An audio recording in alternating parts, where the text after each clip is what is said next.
Professor Shirky. Thanks very much. Hey, thank you all for coming out. Like you, I'm kind of feeling like this is my first day at kindergarten, and I'm clutching my different strokes lunchbox and wondering if I'm going to have any friends, because this is also my first day here. I've been teaching at NYU 10 years in the interactive telecommunications program, where I teach theory and practice of social media, of media that it engages groups. And increasingly, my attention is turned to the ramifications of the transformation of the digital landscape on journalism. So over time, I've been talking to the people who are now my colleagues here, I'm pleased to say, and we decided that there was enough of a fit. Thank you. They invited me to teach here as well, so I'm delighted to be here and to be with you. I want to tell a story today that I think illustrates both the enormity of what's possible and the enormity of the changes that are appearing in the journalism landscape, in part as a result of the digitization of all media. The story's in three parts. And the first part starts in January of 2002.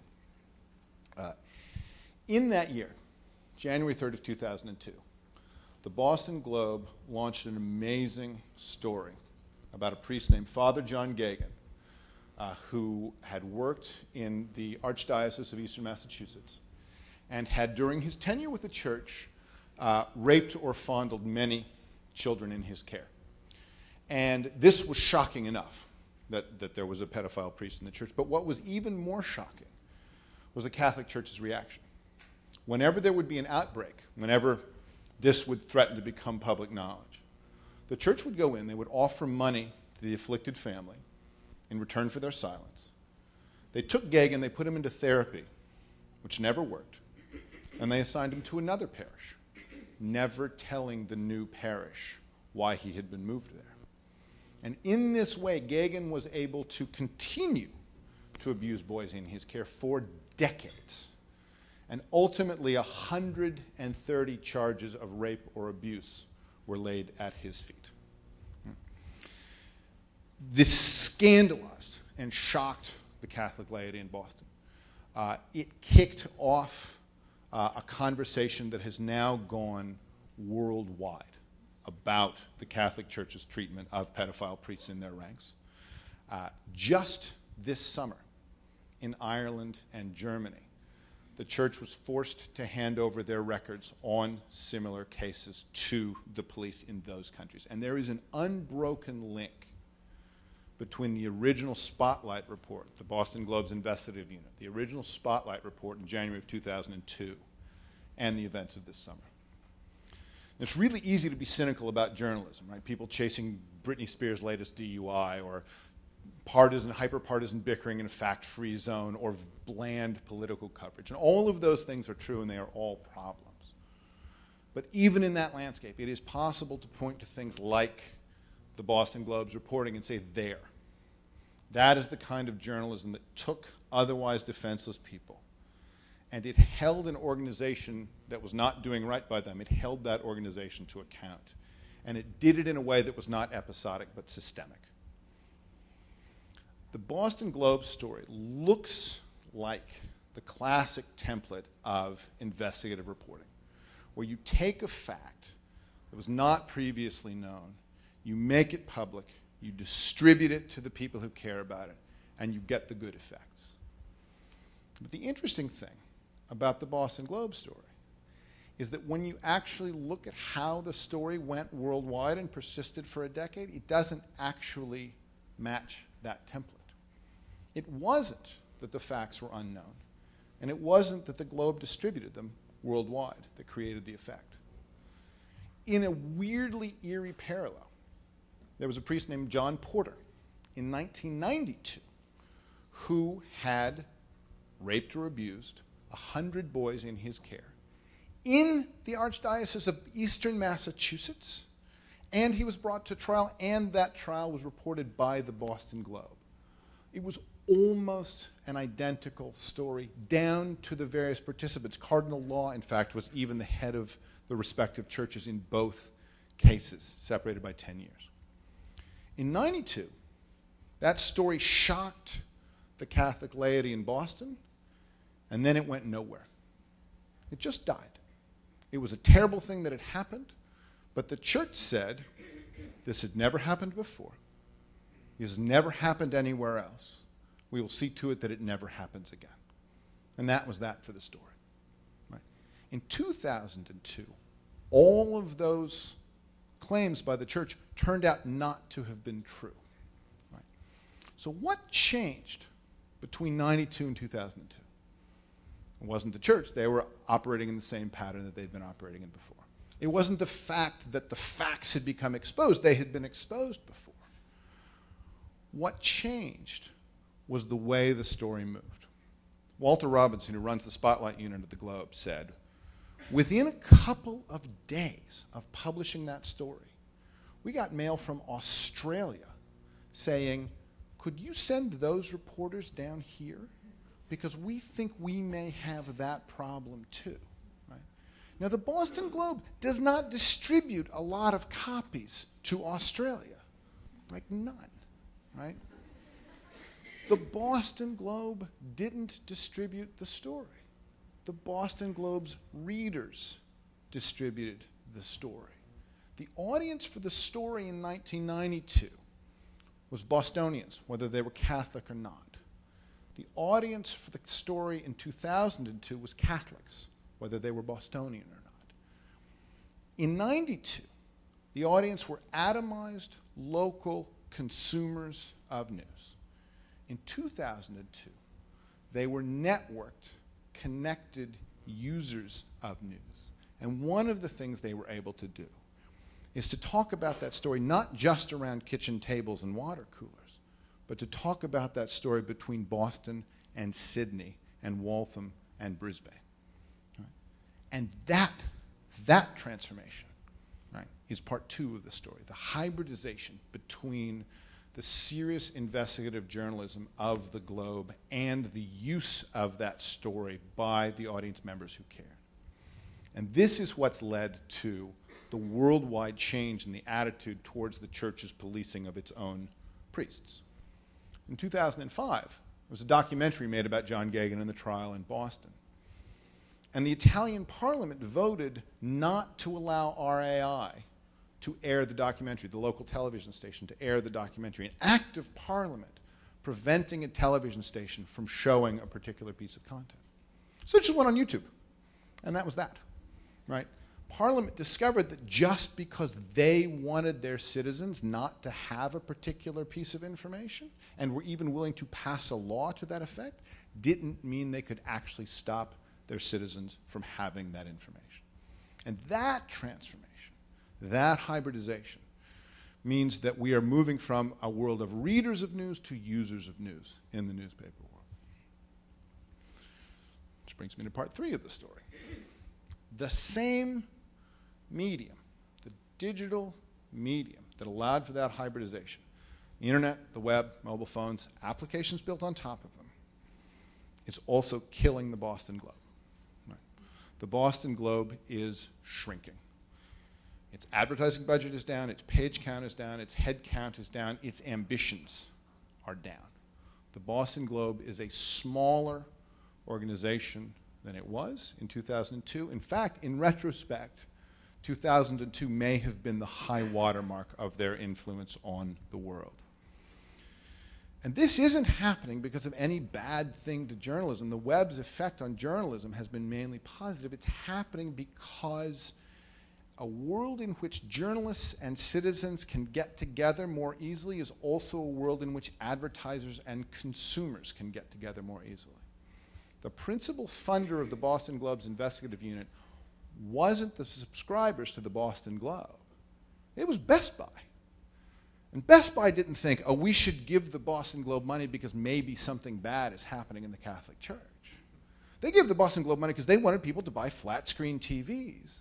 And they didn't have any other good way to convince people in Boston that they were the place they wanted to get their flat-screen TVs.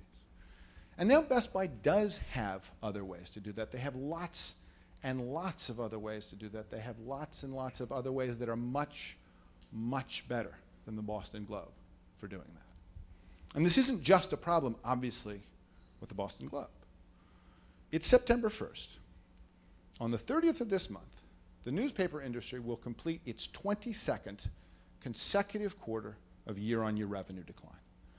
This is an industry in long-term structural change. Right? It was a change that started before the current financial crisis. It was a change that persisted even when every other advertising medium saw an uptick in 2010. So those, I think, those three pieces of that story say something to us about where we are in the journalism landscape today.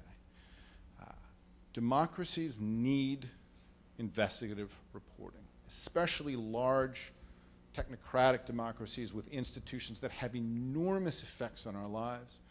We need a class of truth tellers. We need a class of people watching out, not just for the occasional exciting story, right, a plane landed in the Hudson and I took a picture.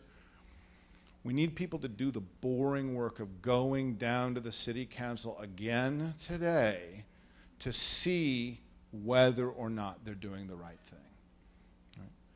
Part two is that when we have an active and engaged audience, when the citizens can communicate with one another, the stories can have far more importance than they've had in the past, because that super distribution and that participation is better for democracy than simply having atomized consumers. But part three is the same thing that allows for that citizen engagement also disrupts the business model that has been normal in this country since the 1830s. A lot of really smart people saw this coming, have watched this happen over the last decade or so, and have turned their attention to how do we solve this problem, right? How do we get all of the good advantages of digital media without having to also deal with the painful restructuring of the business model? Economists and sociologists, editors and publishers, people all over have thought about this problem. And over 10 years, a kind of consensus answer has emerged. We don't know. We don't know. In fact, I'll quote Shimon Peres, a man who would know, who once said, if you have the same problem for a long time, maybe it's not a problem. Maybe it's a fact. Right? And that seems to be where we are in this transition.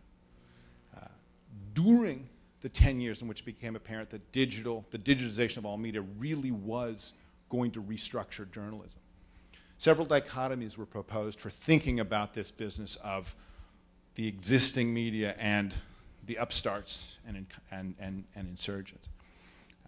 Mainstream media versus the bloggers was one popular one that got a lot of play in the last decade. There was professionals versus amateurs. There was big versus small, rich versus poor, slow versus fast, incumbents versus upstarts. But all of those dichotomies were meant to puzzle through a world in which there was one clear group of people who had been doing this a long time and another group of people who had just arrived and were using techniques that no one was familiar with. And all of those dichotomies were around whether or not there was going to be a crisis. And given those two rationales, I think we can drop all of those dichotomies now. First of all, if there's not the question of whether or not there's going to be a crisis in American journalism is a settled question, right? Newsrooms, since 2005, newsroom staff has shrunk in this country by 30% so far. This is what the crisis looks like. We're in the middle of it. Today, the crisis looks like today. Tomorrow, the crisis will look like tomorrow. And at the same time, the idea that there was some kind of 20th century versus 21st century, old versus new thing, also ridiculous, right? Everybody is trying to figure out how to manage this transition, no matter where they sit, no matter what they do. YouTube, less than 10 years old, has a political channel in which it produces an enormous amount of, or in which it distributes an enormous amount of political video to engaged voters. So does the New York Times, over 100 years old, and not historically a producer of video, but it is now. Right? The New York Times, right, with a newsroom of over 1,000, is trying to figure out how to do very local reporting. And so they partner with us and the local East Village, which has a staff on some days you could count on the fingers of one hand. Right? The local East Village who has a budget running, a daily budget running to dozens of dollars a day, right, is trying to figure out how to take advantage of large transparent data sets to deliver information that citizens care about. And so is ProPublica, who got a startup grant of hundreds of millions of dollars. Right? ProPublica, which has a newsroom the size of a building footprint down on Wall Street, is trying to figure out new ways of getting live news streaming going to citizens using Twitter. And so is Andy Carvin, all by his little lonesome, inventing a new form of journalism by just watching what people were reporting during the Arab Spring and vetting and analyzing and retweeting 500 times a day during the height of the Tahrir Square uprising in Cairo. Big and small, fast and slow, old and new, rich and poor. Everybody is trying to figure out how to use these tools, right? And at the same time, right, we can drop those old dichotomies. We can drop thinking about rich and poor, fast and slow. Because everybody's trying to figure it out, the only dichotomy that matters anymore is works versus doesn't work. Right? And that's the moment that you picked to go to grad school. Right? So the bad news for you is that there's nobody who can say, well, look, just do it this way and you'll be fine. Right? No one can say that to you because no one knows. We know that the way we used to do it isn't working anymore, and we know that there's some interesting stuff going on that seems to be working, but none of it adds up to a landscape yet. None of it adds up to an ecosystem yet. The good news is that the gap between what's possible and what's actual has never been wider in living memory. Right? There are ways of thinking about using databases and algorithms and information visualization tools to deliver stories in ways that no one has tried before. There are partnerships with citizens and communities and amateurs and crowds. And out of the possible range of things that have been tried, only a tiny fraction of them have actually been tried so far.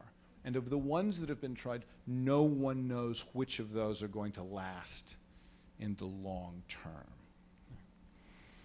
So this is what we need in this environment, our shared environment right now. This is an all hands on deck moment. Somebody's got to figure out what a good idea looks like right now. Could be you. So welcome everybody. We're glad you're here.